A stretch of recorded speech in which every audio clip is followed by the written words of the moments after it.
വീണ്ടും വരുന്നവനായ യേശു ക്രിസ്തുവിൻ്റെ നാമത്തിൽ ഏവർക്കും സ്നേഹവന്ദനം. ഈ പ്രഭാതത്തിലെ നമ്മുടെ വായനഭാഗം 1 രാജാക്കന്മാർ 5 മുതൽ 7 വരെയുള്ള അധ്യായങ്ങളാകുന്നു. ഇന്നത്തെ കുറിവാക്യം 1 രാജാക്കന്മാർ 6 അധ്യായം 38 വാക്യം. 8 മാസമായ ബൂൽമാസത്തിൽ ആലയം അതിൻ്റെ സകല ഭാഗങ്ങളുമായി അതിൻ്റെ മാതൃക പ്രകാരമൊക്കെയും പണിത് തീർക്കുകയും ചെയ്തു. അങ്ങനെ അവൻ 7 ആണ്ടുകൊണ്ട് അത് പണിത് തീർത്തു. ഇന്നത്തെ വായനഭാഗത്ത് ശലോമോൻ രാജാവ് ദൈവാലയം പണിത സംഭവമാണ് നാം കാണുന്നത്. ദൈവം തൻ്റെ ജനത്തിൻ്റെ മധ്യേ വസിക്കുവാനായി ആഗ്രഹിക്കുന്നു. അതിനാൽ ദൈവം വസിക്കുന്ന ആലയവും ദൈവജനവും വിശുദ്ധമായിരിക്കണം എന്ന് നാം നേരത്തെ ചിന്തിച്ചിട്ടുള്ളതാണ്. എന്നാൽ ഇതൊരു കെട്ടിടത്തിൻ്റെ കഥ മാത്രമല്ല, പിന്നെയോ ദൈവ സാന്നിധ്യത്തിന് യോഗ്യമായ വിധത്തിൽ നമ്മുടെ ജീവിതം കെട്ടുപണി ചെയ്യുവാനുള്ള ഒരു ആത്മീയ പാഠവുമാണ്. ഈ സംഭവത്തിൻ്റെ വെളിച്ചത്തിൽ നമുക്ക് എപ്രകാരം അതിന് സാധിക്കും എന്ന് നമുക്ക് നോക്കാം. ഒന്നാമതായിട്ട് ഒരുക്കവും കൂട്ടായ പ്രവർത്തനവും.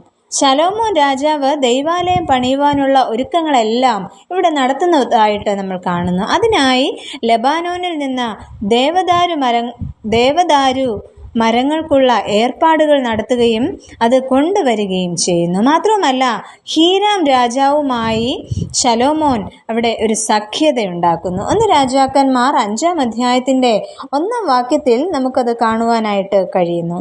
ശലോമോനെ അവൻ്റെ അപ്പന് പകരം രാജാവായിട്ട് അഭിഷേകം ചെയ്തു എന്ന് സോർ രാജാവായി ഹീരാം കേട്ടിട്ട് ഭൃത്യന്മാരെ അവൻ്റെ അടുക്കൽ അയച്ചു. ഹീരാം എല്ലായ്പ്പോഴും ദാവീദിൻ്റെ സ്നേഹിതൻ ആയിരുന്നു.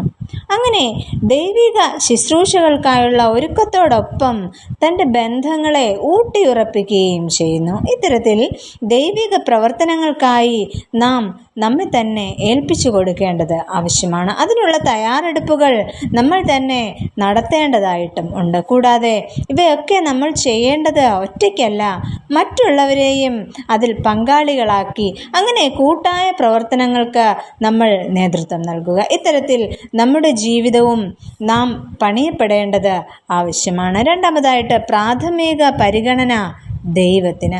രാജ്യത്വത്തിലേക്ക് പ്രവേശിച്ച രാജാവ് ആദ്യം ചെയ്ത പ്രവൃത്തിയാണ് തൻ്റെ ദൈവത്തിന് ആലയം പണിയുക എന്നത്. അതായിരുന്നു ശലോമോൻ്റെ പ്രാഥമികമായ പരിഗണന. നമ്മുടെ ജീവിതത്തിലെയും ഏതു കാര്യത്തിനു മുമ്പ് ദൈവത്തിന് മുൻഗണന നൽകണം എന്ന് ശലോമോൻ തൻ്റെ ജീവിതത്തിലൂടെ ഇവിടെ നമ്മെ പഠിപ്പിക്കുകയാണ് ചെയ്യുന്നത്. അങ്ങനെ അവൻ 7 ആണ്ടുകൊണ്ട് ദൈവാലയം പണിത് തീർത്തു എന്ന് ഇന്നത്തെ കുറിവാക്യത്തിലൂടെ നമ്മൾ കേട്ടു. അതിനുശേഷം ശലോമോൻ തനിക്ക് അരമന പണിഞ്ഞതായിട്ട് കാണുന്നു. 1 ശമൂവേൽ 7 അധ്യായത്തിൻ്റെ 1 വാക്യത്തിൽ നമുക്കത് കാണുവാനായിട്ട് കഴിയുന്നു.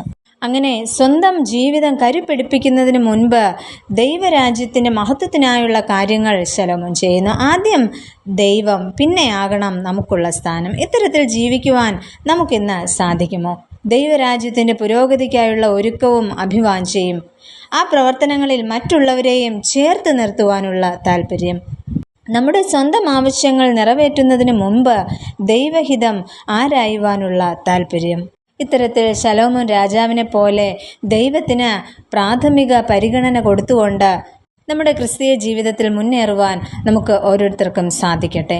നമുക്ക് പ്രാർത്ഥിക്കാം. പ്രിയ കർത്താവേ, ശലോമോൻ ദേവാലയം പണിഞ്ഞതുപോലെ ഞങ്ങളുടെ ജീവിതവും പുതുക്കി പണിയുവാൻ ഞങ്ങളെ സഹായിക്കണമേ.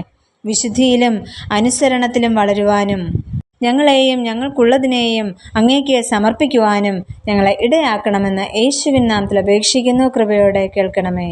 ആമേൻ.